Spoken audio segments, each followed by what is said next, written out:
Hello everyone. तो आज के हमारे दिन की शुरुआत हो रही है सुबह 6:30 बजे, क्योंकि हमें जाना था कहीं बाहर बाहर मतलब देवदर्शनाला, अजून कुठे नाही। मग मी थोडासा चहा वगैरे टाकून फ्रेश झाले, आंघोळ गेली। देन हा ढमके सारखा सारखा मध्ये मध्ये येत होता, काय माहिती याचं काय असतं मध्ये मध्ये। हा मध्ये मध्ये करून झालं, त्याच्यानंतर आम्ही सगळा पसारा आवरला आणि मग निघालो। और ये है मेरा फिट चेक और क्यूट बनने की ऍक्टिंग। मग आम्ही निघाल्यावर हे छान असे डोंगर लागले आम्हाला मध्ये, त्याच्यानंतर आम्ही 2 तासाने तिकडे पोहोचलो।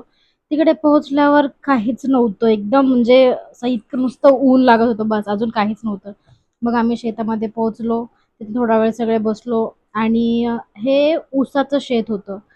तर बस आम्ही तिकडे बसलो, जेवण वगैरे बनवणं चालू होतं, माझी पूर्ण फॅमिली आली होती मुंबईवरून। मग सगळं जेवण वगैरे रेडी झालं। मग आम्ही गेलो समोर देवदर्शन करायला, म्हणजे तिकडे नैवेद्य दाखवायला।